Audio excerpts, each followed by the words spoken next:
the environmental impact alone would be massive. And the cost? Potentially hundreds of billions of dollars. For comparison, even the major expansion of the Panama Canal cost around $5 billion. A Musandam Canal could exceed that many times over. But engineering is only half the problem. Geopolitics and risk. Even if the technical hurdles could somehow be overcome, another obstacle appears immediately. Politics. The Musandam Peninsula belongs to Oman. And as of today, there is no official plan to build a canal here. Oman's development strategy focuses on tourism, ports, and regional infrastructure, not carving a global shipping corridor through its mountains. A project of this scale would demand extraordinary international cooperation. Regional governments would need to endorse it, investors would need to finance it, and long-term security guarantees would have to protect it. Because there's another uncomfortable reality.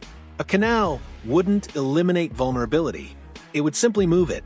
Instead of the Strait of Hormuz, global oil flows would depend on a single artificial passage. And like any canal, it could still be blocked.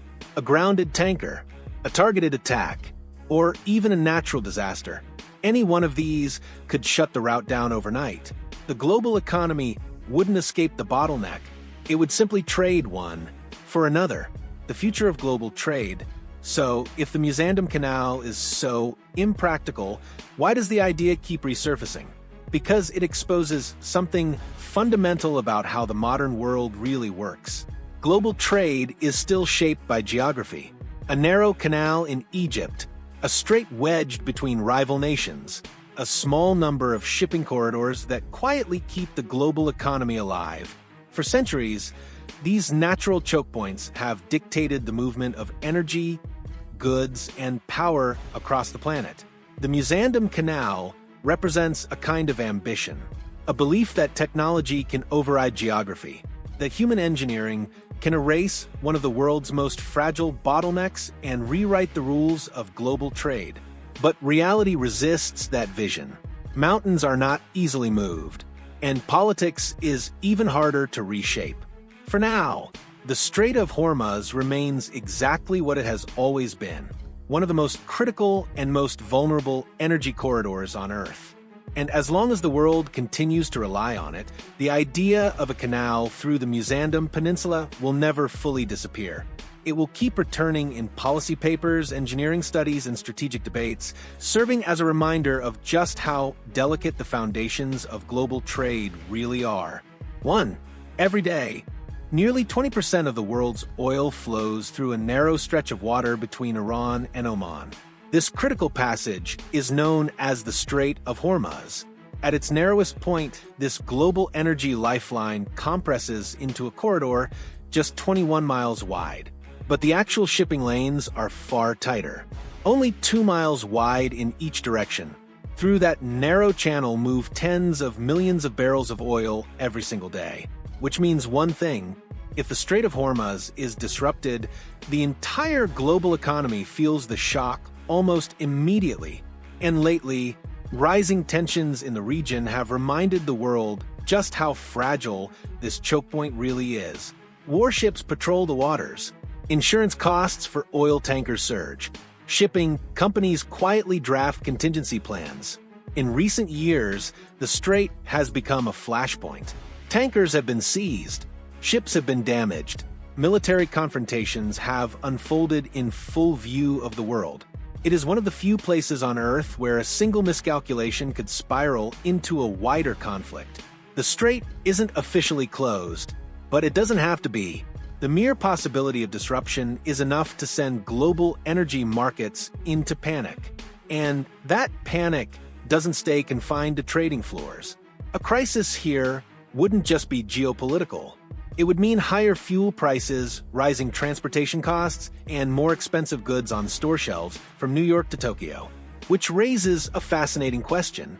What if ships didn't have to pass through the Strait of Hormuz at all? For decades, engineers and strategists have floated a radical idea. A massive canal carved through the mountains of Oman's Musandam Peninsula, allowing tankers to bypass the strait entirely. On paper, it sounds like the ultimate solution. But reality has a way of turning simple ideas into complex problems. To understand why this idea keeps resurfacing, you first have to understand the geography. The Persian Gulf is home to some of the world's largest oil producers: Saudi Arabia, Iraq, Kuwait, Qatar, and the United Arab Emirates. Almost every tanker leaving these countries must pass through a single exit, the Strait of Hormuz. Roughly 20 million barrels of oil move through this corridor every day. That's about 1/5 of total global oil consumption. Very few places on Earth carry this level of economic weight. And unlike many major trade routes, there are very few alternatives. Some countries have tried to reduce their dependence on the strait. Saudi Arabia, for example, has invested in pipelines that bypass it entirely.